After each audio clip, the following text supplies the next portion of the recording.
Hey now, Tough Skin Soft Heart family. Welcome to another edition of Tough Skin Soft Heart.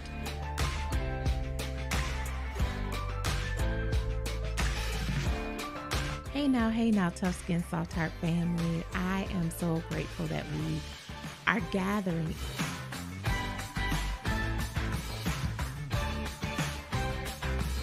Hey now, Tough Skin Soft Heart family. Welcome back to another episode.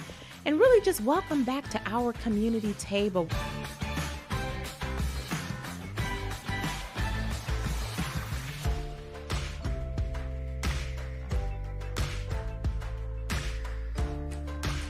Hey now, Tough Skin Soft Heart family. Welcome to another edition of the Tough Skin Soft Heart podcast. This is your space. This is the space where you are not tasked to show up as a firefighter. You are not being pulled on as the difference maker, change agent, hope dealer, fire preventer, and fire starter that you are. This is safe space, healing space, sacred space to just be a human being. Ooh, isn't that good? Don't we all? We need spaces of respite where we get to press pause on the need to fix, do, solve, troubleshoot, thought partner, people, okay? This is your 15 minutes of inspiration and strategy.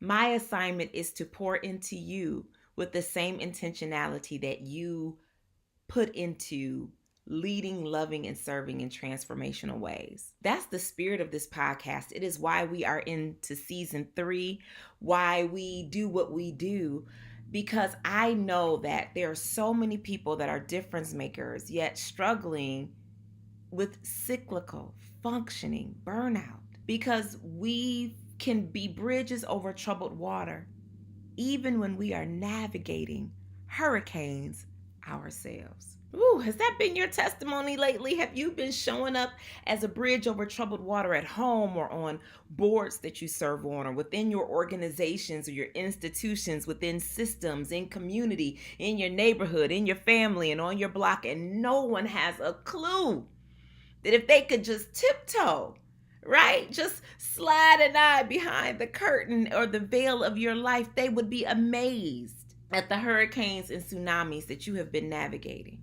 And most of them not even at any fault of your own.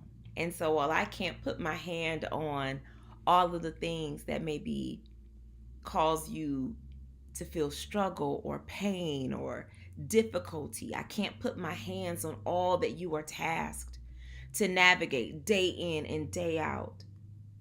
But I can create room for you. I can create some space for us to break proverbial bread together, to reason together. I can create some space to uplift what you already know. And that is that you are greater than the work of your hands and that you are worthy of respite. You are worthy of rest. You are worthy of joy. And you are worthy to just sit. So that's my hope today as we gather together to talk. I hope that you are able to create some space just to sit. Just to sit. You know, I think I've shared this story with you all before. I remember that growing up as a kid, my mom was a divorced mom, so I spent a lot of time with my grandparents when she had to work. And I remember every day there would be this time of the day where my grandmother would get some Sanka coffee and she would just sit. She'd cross her legs at the ankle. She'd have some Martha Jean the Queen on the radio in her house on the east side of the city of Detroit. And she would close her eyes and she would just rest a spell. And I remember as a little kid, I would say, well, Granny, if you're tired, why don't you retire to your bedroom and take a nap? And she'd say, baby, I'm just resting my eyes. Let me tell y'all, a good resting of your eyes is good for the soul. My grandmother was teaching me mental health and emotional health strategies, even without using that verbiage and terminology. And so this is your Rest and Sit a Spell podcast. I hope you are able to, just unplug from the things that put demands on your energy or your time and just sit a spell. And especially today, because we only have 4 weeks left of our podcast. This season, we started in January, and it has been a dynamic time of togetherness. Now we're shifting gears to the Rockstar Woman Brunch experience. You will have mail from me about that if you're on our mailing list. If you're not, let's connect on social because y'all already know I love being where you are. But as we get ready to make that shift, I said that there were a couple of times throughout this season where we were in some great conversation and we would end because 15 minutes comes quickly. And we would always say, we should make this a part two. And so I have decided to call this Deuces Month. We're going to hit the part two of some of our most beloved and well listened to or well viewed podcasts over the course of season 3. And I just also have to just give a robust shout out to our sponsors for this year's season 3 podcast, to the University of Michigan Health West and to Grand Rapids Community Foundation. If you have enjoyed this podcast, if this podcast has been a source of support to you in your life and leadership, please go to their social media pages and just say thank you for supporting and underwriting the Tough Skin Soft Heart podcast powered by Shannon, Cohen, Inc. Please let them know. It's important that they can hear the impact that this podcast is having and the reverberation of that impact across our community, our country, and our world. So please join me. Will you do that? Will you take a few moments and do that sometime this month? Just sometime this month. Make yourself a Google note, because if you're like me, if you don't write it down, it's not going to happen. I would appreciate that. I thank you so much for letting our partners know that this is impactful and that their support is making a difference. Okay. Y'all have so many things to share. I had to write a few things down so I don't miss a moment of what's been incubating in my heart to share with you. So as I went back to look at some of our hottest episodes of this season, the first one that I knew that we needed to come back to do a part 2 about was our very second episode of this season, entitled Judas Was on My Build Squad. Whew, right? We were drawing some inspiration in that moment from the life and leadership of Jesus and the fact that he had 12 disciples, one of whom went horrifically rogue, and he experienced a betrayal at the hands of Judas Iscariot. And during that episode, we talked about a variety of things. We talked about the fact that many of us are in some stage of birthing, building, or scaling a vision, and we need a build squad. The fact of the matter is that vision is always bigger than us and our capacity solo to bring it from ideation to implementation to growth. And so there's a vulnerability that's there when we have to admit that I can't build this without help. I need help. Y'all remember that episode? Go back on January 12th. I had all of us raise our right hand and say, I need help. Because sometimes that's difficult to say. We know we need help. But to articulate that level of vulnerability gets hard. And so we talked about, the variety of ways in which we may have encountered a Judas in the process of us building, birthing some aspiration or ambition, some goal of our hearts. And we left that episode talking about how we initially, when you get burned by someone, there is something within us as human beings that wants to start erecting walls. If you're watching, you can see I'm using my hands to build walls. And one of the things that we left that conversation saying is maturity then says, how do I extract the lessons from this lived experience and not allow what wounded me to make me become walled? That takes so much strength and growth and maturity. And so we started cross-pollinating a list of what to do and how do we recover. We talked about the importance of therapy. We talked about if it's in a hiring space, that if you're a small business, how might you use a contractual relationship, which allows you to get to know someone's character a little more closely before you make that a full permanent hire. We talked about leaving reviews, that sometimes some people are out here wreaking havoc because no one leaves a review to talk about what their experience has been. We shared a variety. I won't go back and recall all of that episode. Go back to January 12th if you missed it, if you're new to the family, and go back and listen to that episode. But I want to read something that a member of our family shared with me following that episode. And it was an Instagram post. And I don't know the origin of it, but I want to read it out loud to you. And it said, "Before I could manage my emotions, I had to accept my emotions. Before acceptance, I had to identify my emotions. Before identifying, I had to acknowledge my emotions. And before acknowledgement, I had to be honest with myself. And this took work." Whew. I've been meditating on that and thinking about that as we would go into today's conversation. And I thought about the fact that, what do you do? I posed this question to the family. What do you do when you still have to see your Judas?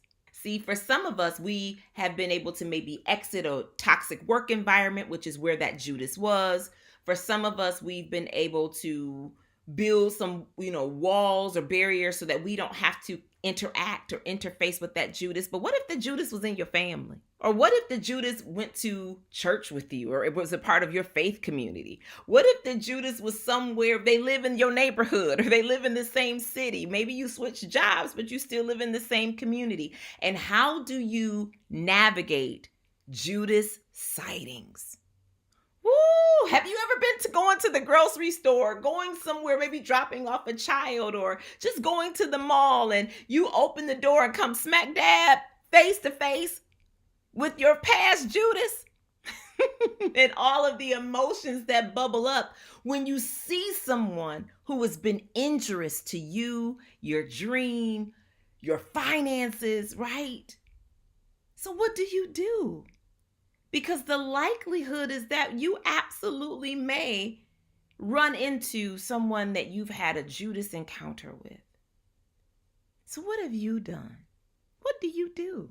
So I just want to offer up some strategies. Again, I'm married to a therapist. I'm married to a clinician. I am not a clinician, but I know that my acumen lies at the intersection of emotional well-being, psychological safety and belonging, and equity. I know that this podcast exists so that we can talk about the difficult things that we navigate behind our titles, our smiles, and our roles. So we can just uplift that this happens, that you might run into a Judas sighting at the barbershop, at the beauty shop, right? At a gala. And how do we navigate that? Here are some strategies to help. Number 1, be gracious with yourself if you are socially awkward. Listen, to see someone that has been a source of pain or hurt can be emotionally jarring. And so if you're a little awkward, if you're not as smooth or as cool, calm, and collected as you would have hoped you might be gracious with yourself. And one of the things that I am a firm believer in is a walking greeting, right? Because brevity is a source of self-protection and self-awareness. So if you find yourself getting hot or nervous or clammy or tongue-tied, it's okay to deliver what I call a walking greeting. Hi there. And as you keep moving, and I'm a firm believer in not even doing those false niceties. You don't have to say, "Hi, how are you?" or "Great to see you." If that's not true, you can just simply say, hello there, as you continue to keep walking. Remember, this is less about optics and more about wellness. I wonder what it would look like if we would communicate less from a place of optics or public perception and more from a place of honoring our humanity and our wellness. Because if they know they've burned you, let's be clear, you don't need to sit and have a whole long conversation. It's okay to be brief and to deliver a verbal hello, a verbal salutation while you're still moving. We are a multi-generational audience as well. I know that some of you right now, even as I am sharing, you are playing Cardi B in your mind, that if I see you and I don't speak, then that means that I don't rock with you, right? And depending on how deep the pain goes or how the sight of that individual makes you feel, it's okay. It's okay. I know that some of you were, maybe you're wired like me. The thought of not speaking to someone that you know can feel a little shady. But listen, we're talking about when Judas was on your bill squad. And if all you can do is speak, or you walk and talk, or maybe to protect yourself, you don't speak at all, that's okay too. And the last strategy I'll leave you with is this: verbally unpack the experience with someone who radically loves you or has been a part of your healing journey, like that therapist. Verbally unpack it. You may need to call, whether that's a bestie, whether that whoever you're close to, your mom or your partner, or somebody that gets you without words, and say, you'll never guess what happened today. You won't believe who I saw. And just unpack it. Even as we unpack, that's healing. That is therapeutic. And so I'm thinking of all of us in this season of us leveling up, growing, maturing, getting stronger, better, and wiser, that we're also protecting our peace and our joy in the process. I'm thinking about you. Until next time. Podcasts during the month of May are sponsored in part by University of Michigan Health West. Family, it has never been more important to take care of your health, nor more convenient. University of Michigan Health West offers extended appointment hours that work for real life, mornings, evenings, and even weekends. Virtual appointments are also available. So don't let minor conditions turn into major problems. Find a convenient appointment that works for you at U of M